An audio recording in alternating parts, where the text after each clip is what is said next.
होते हैं जहां पर इन्हें ऑफ किया जाता है और जब ऑफ किया भी जाता है तो उसके कुछ ही देर बाद जल्दी से ऑन भी कर दिया जाता है। जैसे कि अगर कोई इंजन फेल या डैमेज हो जाए तो उसमें आग लगने का खतरा है, इसलिए सेफ्टी के लिए फ्यूल सप्लाई को बंद कर दिया जाता है। या फिर कई बार इंजन की परफॉर्मेंस में दिक्कत आने पर पायलट्स इसे रीस्टार्ट बटन की तरह इस्तेमाल करते हैं, ऑफ करके वापस ऑन कर दिया। लेकिन अगर ऐसा करना भी पड़े तो इसके लिए एक प्रॉपर प्रोसीजर होता है। कोई भी पायलट रैंडमली ऐसा नहीं करता। दोनों पायलट्स आपस में डिस्कस करके ऐसा करते हैं और प्लेन को एक सेफ ऑल्टीट्यूड पर ले जाकर ही ऐसा किया जाता है। हवाई जहाज टेक ऑफ होने के तुरंत बाद इस स्विच को ऑफ कर देना, ऐसा कभी भी नहीं किया जाता, चाहे इंजन में आग ही क्यों ना लग जाए। तो अब सवाल ये कि अगर जानबूझकर नहीं किया, गलती से नहीं हुआ, तो क्या कोई और पॉसिबिलिटी बचती है? कुछ सीनियर पायलट्स का कहना है कि ऐसा हो सकता है किसी इलेक्ट्रिकल या सॉफ्टवेयर मैल फंक्शन की वजह से सिस्टम गलती से यह दिखा रहा हो कि स्विचेस ऑफ है, जबकि असलियत में वो रन मोड में ऑन हो। ऐसा होना थियोरेटिकली पॉसिबल है। यहां पर फोकस में आता है 17 दिसंबर 2018 का अमेरिका के फेडरल एविएशन एडमिनिस्ट्रेशन का एक special airworthiness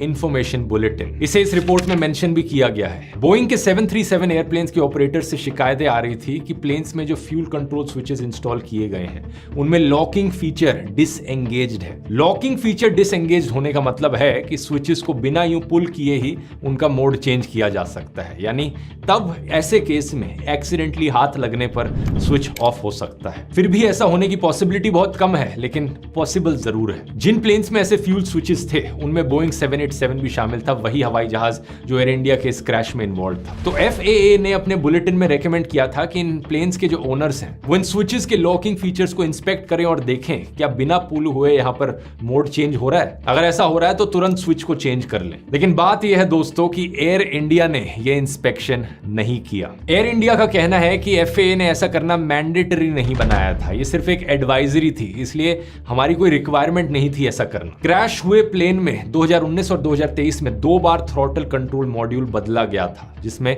fuel cut off switch होता है। लेकिन हमारी इस लेटेस्ट रिपोर्ट के मुताबिक इस रिप्लेसमेंट का इन स्विचेस से कोई संबंध नहीं था। तो सवाल ये कि क्या ये कारण हो सकता है इस प्लेन क्रैश के पीछे, जिसे एयर इंडिया ने इंस्पेक्ट करना जरूरी नहीं समझा? ये सवाल दोस्तों अभी के लिए सवाल ही है। इस रिपोर्ट में हमें पायलट्स के बीच बातचीत की सिर्फ एक लाइन दी गई है, जिसका पायलट्स को ब्लेम करने के लिए यूज किया जा रहा है। हमें यह तक भी नहीं बताया गया है कि क्या पायलट्स के बीच और कोई बात हुई इसके बाद। और यह सवाल सीधा इंडिया के एयरक्राफ्ट एक्सीडेंट इन्वेस्टिगेशन ब्यूरो से पूछा जाना चाहिए। ब्लैक बॉक्स की रिकॉर्डिंग की पूरी कॉन्वर्सेशन आपके पास है, तो जनता से क्यों इस बात को छुपाया जा रहा है कि आगे क्या बात करी पायलट्स ने? क्या ऐसा इसलिए किया जा रहा है ताकि जानबूझकर पायलट्स पर ब्लेम डाला जा सके? Airline pilots association of India